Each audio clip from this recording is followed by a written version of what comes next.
أعوذ بالله من الشيطان الرجيم بسم الله الرحمن الرحيم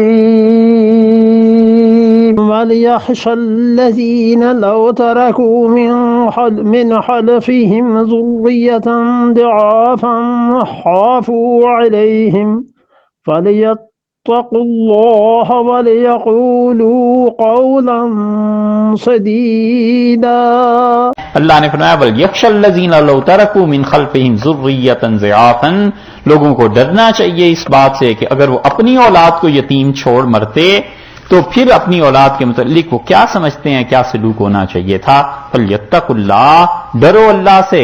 جس طرح آج یہ یتیم تمہارے پاس آ رہے ہیں اور مسکین اور یہ اولو القربہ تمہارے رشتہ دار، تم مر جاؤ اور تمہاری اولاد کہیں جائے تو پھر تم کیا سوچتے ہو؟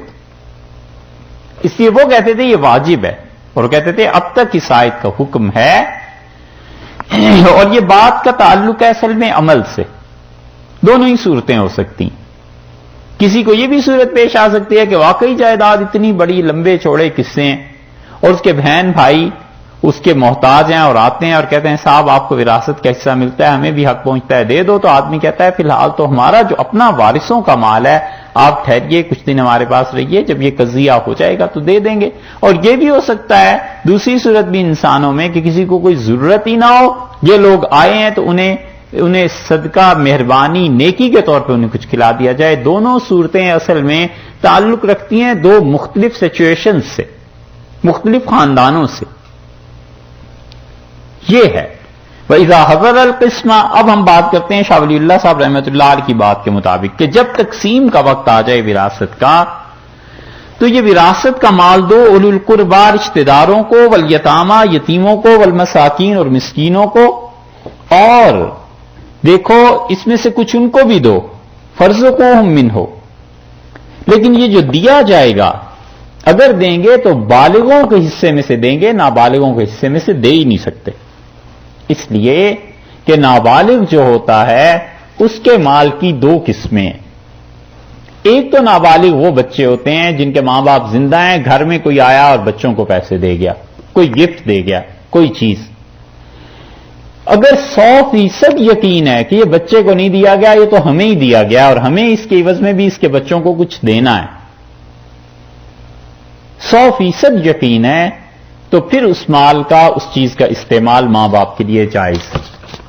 اور اگر 100% یقین ہے کہ دادی نے نانی نے یہ جو چیز بھجوائی ہے یہ اس بچی کے لیے بھجوائی ہے، مجھے تو کوئی واپس کرنی نہیں، اور مجھے نانی یا دادی کی کیا احسان کرنا ہے، یہ تو انہوں نے اپنی پوتی نواسی کے لیے بھجوائی ہے، تو وہ چیز جس پہ 100% یقین ہے اس بچی کے لیے آئی ہے، وہ اس بچے کا مال ہے، ماں باپ اس میں تصرف نہیں کر سکتے۔ سمجھے؟ یہ ہے چیز۔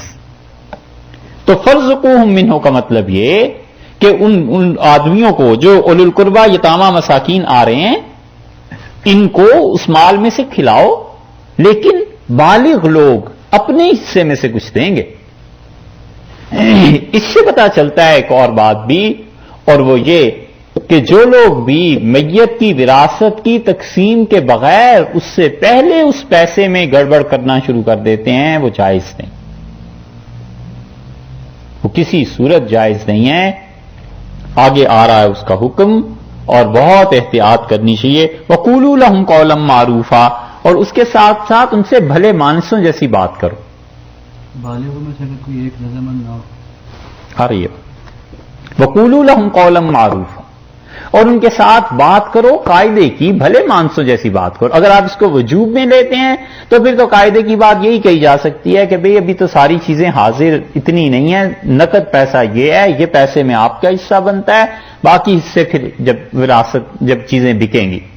اور اگر آپ سمجھیں کہ یہ مستحب ہے تو پھر یہ ہے کہ ان سے کہہ دیا جائے کہ بھائی میرے پیسے میں سے تو اتنا حصہ بنتا تھا، یہ مجھے مل گیا ہے، باقی سب بھی بہن بھائی ہیں ان کو بھی وراثت ملی ہے، میں آپ کو 1 لاکھ ملا تھا 10,000 دے دیتا ہوں۔ وہ کہتا ہے نہیں مجھے تمہیں لاکھ ملا مجھے 50 دو، تو آدمی کہہ دیتا ہے کہ بھئی مجھے تو وراثت میں یہ ملا، آپ کا تو حق بنتا نہیں تھا، یہ تو میری طرف سے سمجھا دے، کیونکہ مشترک مال سے خیرات جائز نہیں۔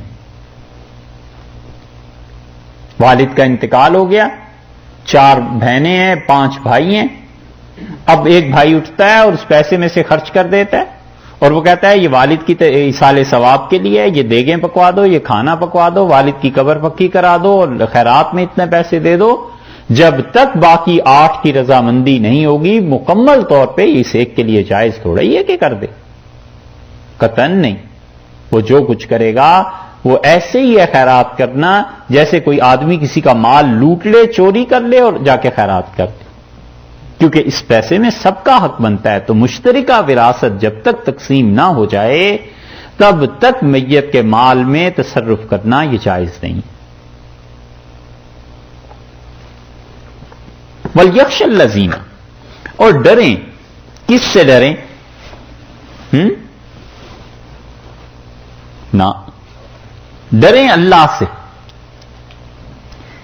یتیموں کا مال ہے نا، اس کو تقسیم کر رہے ہیں. وَلْيَخْشَ الَّذِينَ، ڈریں اللہ سے.